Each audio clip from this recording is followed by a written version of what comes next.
안녕하세요. 오늘은 12월 5일 월요일 아침입니다. 오늘도 하나님의 말씀과 함께 하루를 출발하는 여러분 모두에게 좋으신 하나님의 크신 은총이 종일토록 함께 하시기를 바랍니다. 저는 광진구 자양동에서 요한서울교를 섬기는 목사 백상욱입니다. 오늘 우리가 살펴보고 있는 시편은 다른 여러 성경과는 다르게 매우 독특한 내용을 담고 있습니다. 일반적으로 성경은 절대적인 하나님의 말씀, 인간을 향한 절대불변의 그 말씀을 담고 있는데 시편만큼은 하나님의 말씀이 아니라 사람의 이야기를 담고 있습니다. 하나님을 향한 사람의 하소연, 호소가 시편을 이루고 있는 것이죠. 어떻게 사람의 이야기가 절대적인 진리가 될 수 있겠습니까? 그것은 하나님께서 우리의 삶에 관심이 많다는 것이고 고통받고 살아가는 우리에 대해서 하나님의 마음과 눈이 거기에 머물러 있다는 것입니다. 오늘 하나님의 말씀은 시편 39편 1절부터 13절인데요. 오늘 말씀을 보겠습니다. 시편 39편 1절에서 13절 말씀입니다.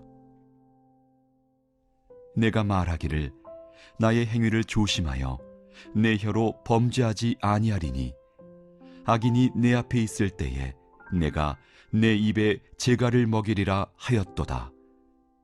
내가 잠잠하여 선한 말도 하지 아니하니 나의 근심이 더 심하도다. 내 마음이 내 속에서 뜨거워서 작은 소리로 읊조릴 때에 불이 붙으니 나의 혀로 말하기를 여호와여 나의 종말과 연한이 언제까지인지 알게 하사 내가 나의 연약함을 알게 하소서. 주께서 나의 날을 한 뼘 길이만큼 되게 하심에 나의 일생이 주 앞에는 없는 것 같사오니 사람은 그가 든든히 서 있는 때에도 진실로 모두가 허사뿐이니이다. 셀라. 진실로 각 사람은 그림자같이 다니고 헛된 일로 소란하며 재물을 쌓으나 누가 거둘는지 알지 못하나이다. 주여, 이제 내가 무엇을 바라리요? 나의 소망은 주께 있나이다. 나를 모든 죄에서 건지시며 우매한 자에게서 욕을 당하지 아니하게 하소서. 내가 잠잠하고 입을 열지 아니함은 주께서 이를 행하신 까닭이니이다. 주의 징벌을 나에게서 옮기소서. 주의 손이 치심으로 내가 쇠망하였나이다. 주께서 죄악을 책망하사 사람을 징계하실 때에 그 영화를 좀먹음같이 소멸하게 하시니 참으로 인생이란 모두 헛될 뿐이니이다. 셀라. 여호와여, 나의 기도를 들으시며 나의 부르짖음에 귀를 기울이소서. 내가 눈물 흘릴 때에 잠잠하지 마옵소서. 나는 주와 함께 있는 나그네이며 나의 모든 조상들처럼 떠도나이다. 주는 나를 용서하사 내가 떠나 없어지기 전에 나의 건강을 회복시키소서. 대개 인간의 교만이나 겸손함은 그가 잘 나갈 때 드러난다고 합니다. 잘 될 때 그의 태도와 삶의 모습을 바라보면 그가 얼마나 교만한 사람인지 겸손한 사람인지 드러나게 된다고 하는데요. 그러나 사실 잘 될 때만 그런 것은 아닙니다. 그가 어려움에 처할 때 어떤 태도, 자신의 삶과 타인에 관해서 어떤 태도를 보이는가를 보면 그가 정말 겸손한 사람인지 혹은 성품이 교만한 사람인지 알 수 있습니다. 교만한 사람은 대체로 재난을 만날 때 하나님을 원망하거나 혹은 자기의 재난의 원인을 다른 사람에게 돌립니다. 나는 이런 재난을 당한 사람이 아닌데 누구누군가 때문에 내가 이런 일을 당하고 있다라고 생각하는 것이죠. 반면에 겸손한 사람은 이 모든 원인을 자기로부터 통해 찾고 자기 안에서 문제를 찾아가려고 합니다. 오늘 본문을 통해서 우리는 하나님의 사람 다윗이 인생의 큰 재난과 질병 앞에서 어떤 태도를 하고 있는지 살펴볼 수 있습니다. 1절 말씀을 읽어보죠. 내가 말하기를 나의 행위를 조심하여 내 혀로 범죄하지 아니하리니 악인이 내 앞에 있을 때 내가 내 입에 재갈을 먹이리라 하였도다.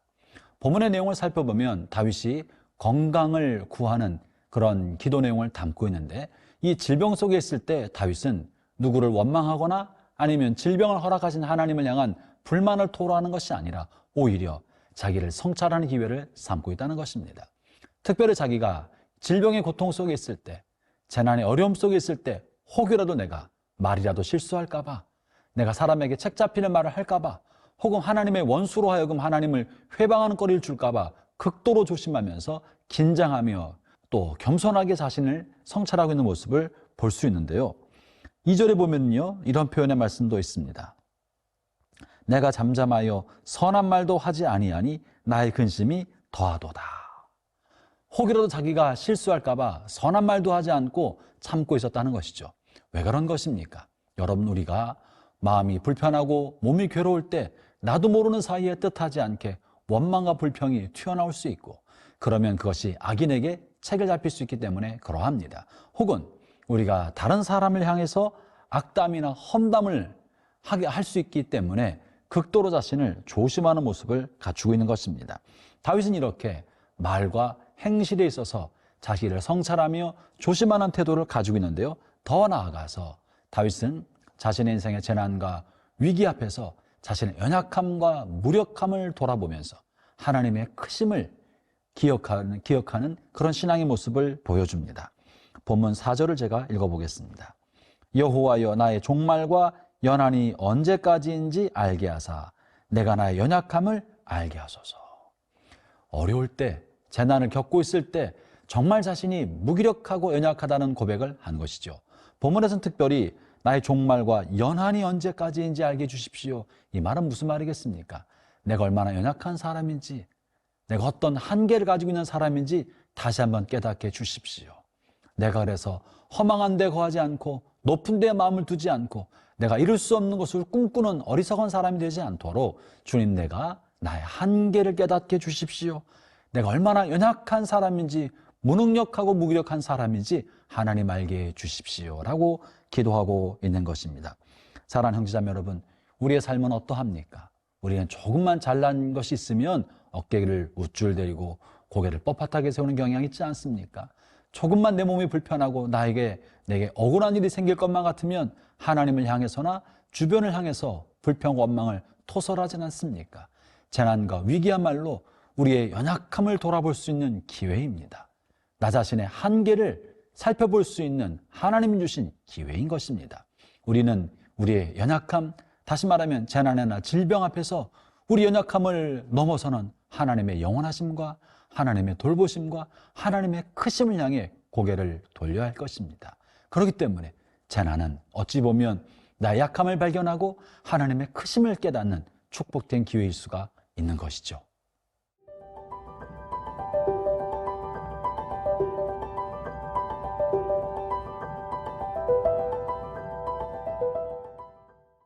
사람은 자기가 큰 질병을 겪게 되거나 뜻하지 않는 재난을 겪게 되었을 때 지금까지 자기가 해왔던 일들이 아무것도 아니라는 사실을 발견하게 됩니다. 자기가 쌓아놓았던 업적이나 벌어놓은 돈이나 또는 자기의 명성과 명예가 무너진 건강 앞에서, 또 무너진 사업 앞에서, 내게 닥친 재난 앞에서 아무 의미 없다는 것을 발견하게 됩니다. 그래서 다윗은 오늘 본문 6절에서 이렇게 고백하는데요. 진실로 각 사람은 그림자같이 다니고 헛된 일로 소란하며 재물을 쌓아나 누가 거둘는지 알지 못합니다. 내가 살아온 나의 삶이 보니까 허망한 그림자 같은 삶이고, 내가 분주하게 무언가 하겠다고 바쁘게 쫓아왔던 나의 삶이 다 헛된 일로 그저 소란만 피웠구나. 내가 벌어놓은 돈이라는 것이 앞으로 누가 쓸지 알지도 못할 것을 위해서 내가 수고하고 애썼다는 것을 깨닫게 되는 것입니다. 그리고 나 즉시 다윗은 이제 내가 참으로 의지할 만한 분이 하나님밖에 없다는 고백을 7절에서 합니다. 주여, 이제 내가 무엇을 바라리요? 나의 소망은 주께 있나이다. 사랑하는 형제자매 여러분, 재난을 당할 때만 이래서야 되겠습니까? 언제나 자기를 성찰하고 자기를 돌아보는 사람은 내가 지금 가지고 있는 모든 것이 내 것이 아니요, 사실은 하나님께서 잠깐 맡겨주신 것이고, 내가 이룩한 모든 것도 내가 특별히 잘나서 그런 것이 아니라 하나님께서 이런 환경과 여건을 주셨기 때문에, 이런 기회를 주셨기 때문에 된 줄로 아는 것입니다. 그러면 잘 될 때도 하나님의 은혜요, 안 될 때도 이것이 무언가 하나님의 섭리가 있으려니라고 생각하게 되는 것이죠. 그래서 오늘 본문에서 다윗은 놀라운 고백을 하는데요. 그것은 바로 10절에서의 고백입니다. 제가 읽어보겠습니다. 주의 징벌을 나에게서 옮기소서. 주의 손이 치심으로 내가 쇠망하였나이다. 이 본문에 있는 이 말은 무엇입니까? 이것은 오늘 내가 겪고 있는 이 징벌을 또는 이 아픔을, 이 괴로움은 하나님께서 주신 것이다 라는 고백입니다. 이 고백이 왜 중요합니까? 사람은 생각하기를 자기는 사랑받아 마땅한 존재라고 생각합니다. 그리고 하나님으로부터 은총과 축복, 혜택을 누려야 마땅한 존재라고 생각합니다.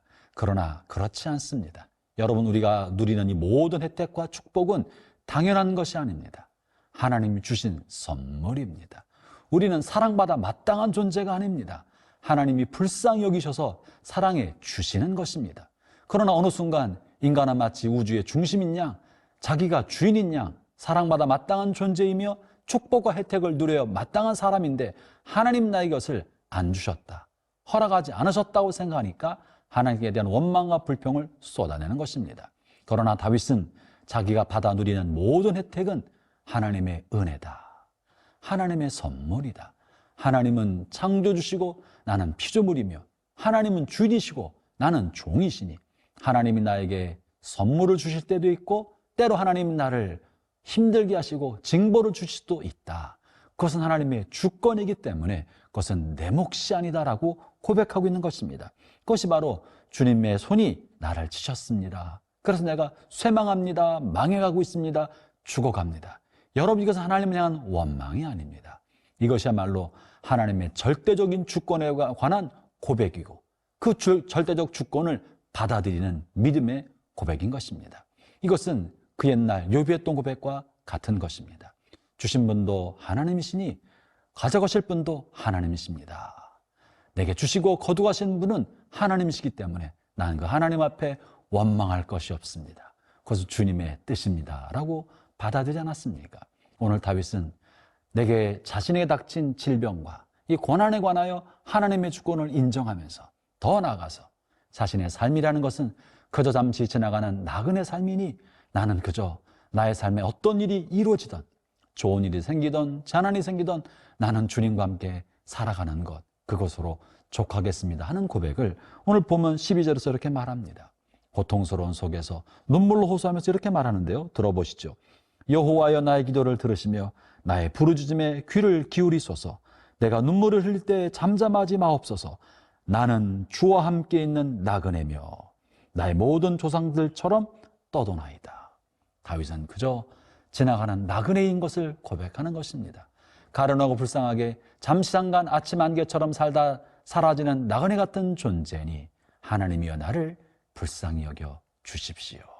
형제자매 여러분, 우리의 삶이 다 그렇습니다. 우리는 이 땅에 영원히 살 그런 정착민이 아닙니다.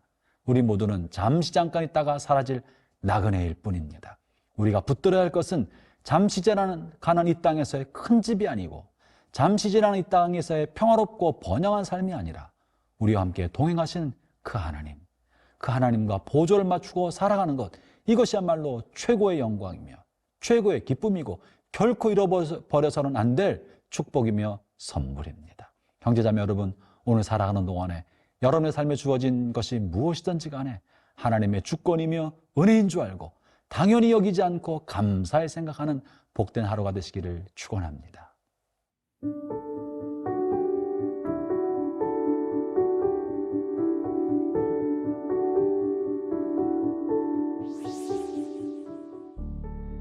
하나님 아버지, 내게 주신 모든 것은 하나님의 은혜요 선물입니다.